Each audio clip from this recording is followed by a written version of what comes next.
Assalamu alaikum. Le tour du monde de Hana. Assalamu alaikum wa rahmatullahi wa barakatuh. Je me présente, je m'appelle Hana et je suis élève en classe de CM2 chez Paz à Pas. Et lui, c'est Paz. Tu le prendras peut-être pour un morceau de gruyère, mais en réalité, c'est le meilleur des compagnons. Il accompagne toutes mes découvertes. Cette année, Paz et moi te proposons un voyage autour du monde. Tu embarques ? Alors c'est parti, bismillah. Pour cette 4e étape, je te propose de nous arrêter en France. La France est un pays de l'Europe de l'Ouest. Durant ce voyage, je souhaite surtout te dévoiler quelques secrets relatifs au relief français. Partons donc à la découverte des montagnes et fleuves de France. Tout d'abord, quels sont les principaux reliefs montagneux français ? La France dispose d'un relief très varié. Les plaines, les plateaux et les chaînes de montagnes. La partie du nord-ouest du pays est dominée par les plaines et les collines, alors que la partie du sud-est est dominée par les massifs montagneux. Le Jura, les Alpes, les Pyrénées et le massif corse ont tous 4 des sommets élevés et pointus. Ce sont des montagnes jeunes. Par contre, les Vosges et le massif central, ainsi que le massif armoricain, le Morvan et les Ardennes ont tous des sommets arrondis. Ce sont des montagnes anciennes, elles sont peu élevées.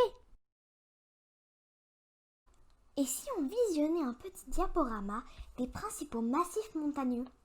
Les Pyrénées, le massif central, les Alpes, le Jura et les Vosges. Les Pyrénées, situées au sud de la France, forment une frontière naturelle avec l'Espagne. Son altitude maximale se trouve au pic d'Aneto, à environ 3404 mètres.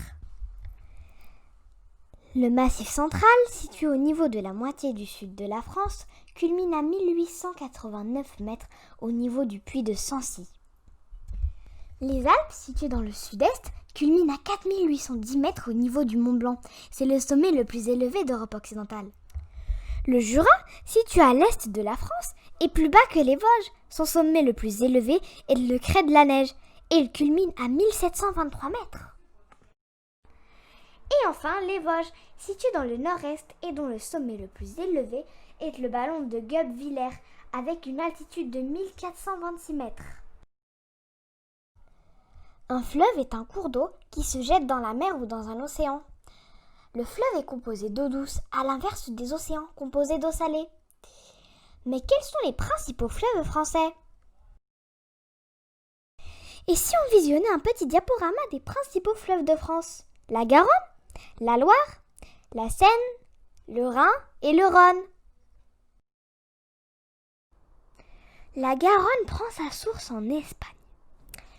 Après un parcours de 575 km, elle rejoint un autre fleuve, la Dordogne, au niveau de l'estuaire de la Gironde, près de la ville de Bordeaux.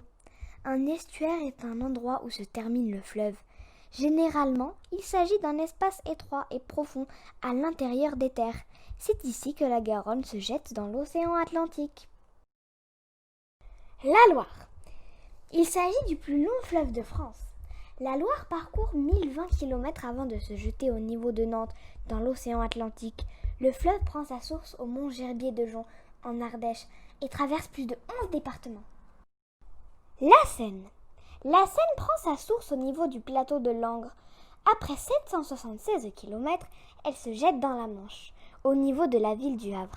La Seine qui traverse Paris se caractérise par de très nombreux méandres. Il s'agit de détours comme pour une route de montagne. Toutefois, la navigation est possible jusqu'à Paris.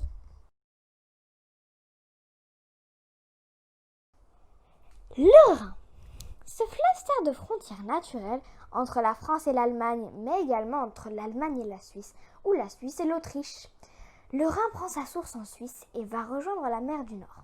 Il traverse et longe 5 pays, la Suisse, l'Autriche, la France, l'Allemagne et le Pays-Bas. Un long parcours de 1320 km. De par sa situation géographique, le Rhin a un rôle économique important. Le Rhône est le plus puissant fleuve français. Comme le Rhin, il prend sa source en Suisse.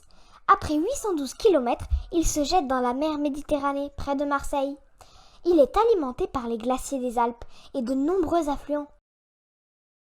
Je vous invite à nous suivre dans notre petit atelier.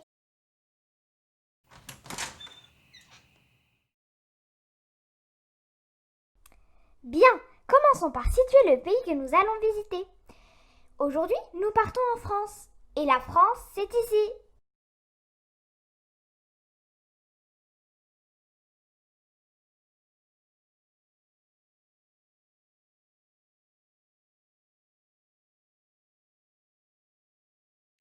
Pour cette activité, il te faut le fichier activité imprimé, de la peinture, une pochette transparente, un feutre noir indélébile, des papiers journaux, de la ficelle bleue, des cure-dents, de la colle et un mixeur. Pour commencer, déchire des bandes de papier. Place-les dans un récipient et recouvre-les d'eau. Mélange le tout avec un mixeur.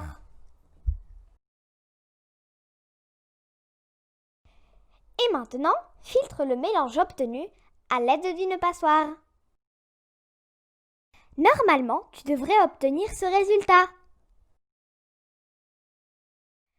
Place la mixture obtenue dans un saladier et ajoute-y 5 cuillères à soupe de colle vinylique. Insère la carte de France dans la pochette transparente. À l'aide du feutre indélébile noir, trace les contours de la France. Recouvre uniformément la carte de France de papier mâché.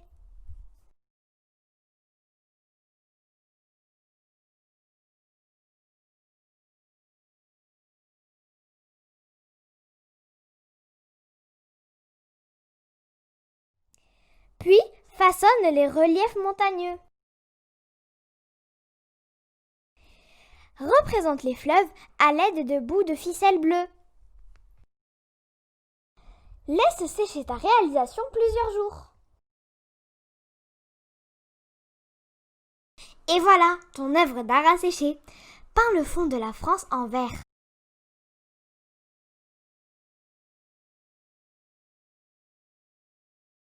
Et les montagnes en marron.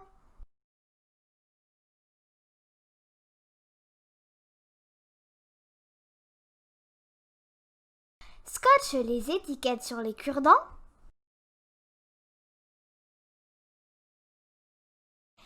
Et termine en collant tes petites pancartes sur ta carte de France.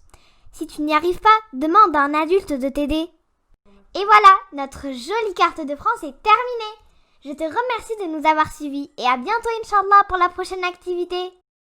Si cette vidéo vous a plu, abonnez-vous à notre chaîne, likez la vidéo et activez les notifications pour recevoir toutes nos mises à jour.